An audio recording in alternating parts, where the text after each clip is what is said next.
चलिए अब यहाँ देखिएगा, हमने क्या किया, माइटोकॉन्ड्रिया लिया बेटा। अब आप सभी को पता है कि माइटोकॉन्ड्रिया की डबल मेम्ब्रेन होती है। ये हो गई आउटर मेम्ब्रेन और ये हो गई इनर मेम्ब्रेन। इनर मेम्ब्रेन की जो लिपिड है वो बाई लिपिड लेयर है, ठीक है।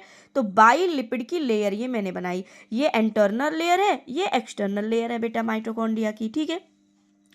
इंटरनल लेयर में बेटा प्रोटीन के बहुत सारे ग्रुप होते हैं, इसलिए मैंने ऊपर लिखा है कि group of protein called complex, right. अब ये मैंने ये सारे कॉम्प्लेक्स बनाए, कॉम्प्लेक्स 1 है, कॉम्प्लेक्स 1 के बाद बेटा थर्ड आएगा, थर्ड के बाद सेकंड आएगा, सेकंड के बाद फोर्थ आएंगे और देन लास्ट में क्या जाएंगे, फिफ्थ कॉम्प्लेक्स आएंगे, ठीक है। अब आपको याद रखना है कि आपको NADH और FADH2 से क्या बनाना है, ATP बनाना है। बट आप कैसे बनाओगे, तो ये कह रहे हैं कि बेटा जो NADH2 है ना वो कॉम्प्लेक्स नंबर 1 के पास जाता है, ठीक है। ये यहाँ पे जाकर के अपने इलेक्ट्रॉन को लूज कर देता है। इलेक्ट्रॉन लूज करने के बाद ये इलेक्ट्रॉन कहाँ गया, FMN के पास जाएगा, ठीक है, फ्लेविन मोनोन्यूक्लियोटाइड के पास जाएगा, राइट। FMN के पास जाने के बाद वो इलेक्ट्रॉन वापस कहाँ जाएगा बेटा, FeS फेरस सल्फेट के पास जाएगा। आपको याद रखना है NADH2 कॉम्प्लेक्स फर्स्ट के पास अपने इलेक्ट्रॉन को देगा, जहां पे FMN प्राइमरी इलेक्ट्रॉन एक्सेप्टर होगा बेटा। FeS के बाद में यूबिक्यूनोन के पास इलेक्ट्रॉन जाएंगे, यूबिक्यूनोन के पास में यूबिक्यूनोन के पास, अच्छा एक्चुअली पता है बेटा NADH2 जब NAD में ब्रेक डाउन होगा तो यहाँ पे पॉजिटिव चार्ज है, ठीक है। यहाँ से पॉजिटिव इस इलेक्ट्रॉन के प्रेजेंस में जो ये इलेक्ट्रॉन जा रहा है ना, इस इलेक्ट्रॉन के प्रेजेंस में जो यूबिक्यूनोन है वो एक H पॉजिटिव कहाँ से, मैट्रिक्स के अंदर से एक H पॉजिटिव को ले लेता है, ठीक है। और यही H पॉजिटिव कहाँ पे चला जाएगा, इस मैट्रिक्स के पास में, यानी बाहर की तरफ, ये मेम्ब्रेन है ना उसके बाहर की तरफ ये H पॉजिटिव चार्ज चला जाएगा, ठीक है। चलो अब आ जाओ, अब क्या हुआ मैम, यूबिक्यूनोन H2 के पास, इसके बाद साइटोक्रोम B के बाद इलेक्ट्रॉन जाएगा, फिर FeS के पास जाएगा, फिर साइटोक्रोम C1 के पास जाएगा इलेक्ट्रॉन, राइट। अब साइटोक्रोम C1 जो है बेटा वो किसको इलेक्ट्रॉन देंगे, साइटोक्रोम C को देंगे, और साइटोक्रोम C अपने इलेक्ट्रॉन को cytochrome A, then after that cytochrome A3 को दे देंगे।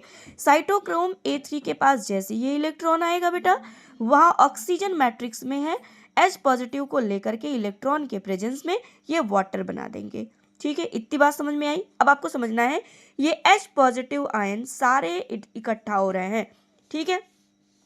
ये कौन है, इनर सेल मेम्ब्रेन, ये मिडल सेल मेम्ब्रेन है ना, ये बाहर, और तो मिड सेल मेम्ब्रेन है, ठीक है, मैट्रिक्स है आप ये कह दो। दूसरा, अब FADH2 जो है वो कॉम्प्लेक्स सेकंड से लिंक करता है, NADH2 है वो कॉम्प्लेक्स फर्स्ट से लिंक करता है, FADH2 कॉम्प्लेक्स सेकंड से क्या करता है बेटा, लिंक करके FAD में कन्वर्ट हो जाएगा, किस में कन्वर्ट हो जाएगा, FAD में कन्वर्ट हो जाएगा, और यहाँ से ये इलेक्ट्रॉन लॉस करके FeS को ट्रांसफर करेंगे। FeS फिर से क्या करेंगे, यूबिक्यूनोन को देंगे, यूबिक्यूनोन से फिर यूबिक्यूनोन H2 बनेगा। H कहाँ से आया मैम, बेटा मैट्रिक्स से जाएंगे, और यूबिक्यूनोन H2 के बाद फिर से इलेक्ट्रॉन कहाँ पे, साइटोक्रोम B, फिर FeS, फिर साइटोक्रोम C1, साइटोक्रोम C1 के बाद cytochrome C, cytochrome A, cytochrome A3 के पास जाएगा, वापस वाटर बन जाएगा बेटा। ये सारे प्रोटॉन इकट्ठा होकर के ये जो ATP, यहाँ पे ये जो चैनल दिखाई दे रहा है आपको F0 और F1 पार्टिकल्स है बेटा ये, ठीक है, जहाँ पे हेड वाले पोर्शन पे ATP सिंथेस एंजाइम होते हैं, जिसकी वजह से ये जो प्रोटॉन आ रहा है बेटा, इस प्रोटॉन ये चैनल से बाहर निकल करके ADP को ATP में कन्वर्ट कर देते हैं, इस H पॉजिटिव के प्रेजेंट में ADP ATP में कन्वर्ट हो जाएगा। यानी ये पूरे ETS का काम क्या हुआ, सिर्फ ATP को बनाना होता है, ठीक है, ये आपको याद रखना है।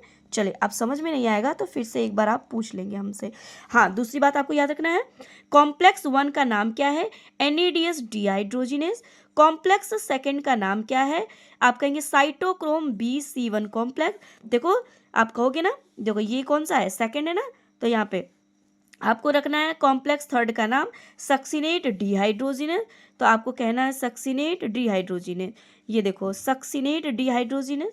फिर फोर्थ का नाम रखना है साइटोक्रोम ऑक्सीडेज, और फिफ्थ का नाम क्या है, ATP सिंथेस चैनल्स बोल सकते हो, ऐसे भी नाम आप बता सकते हो, ठीक है। चलो थैंक यू।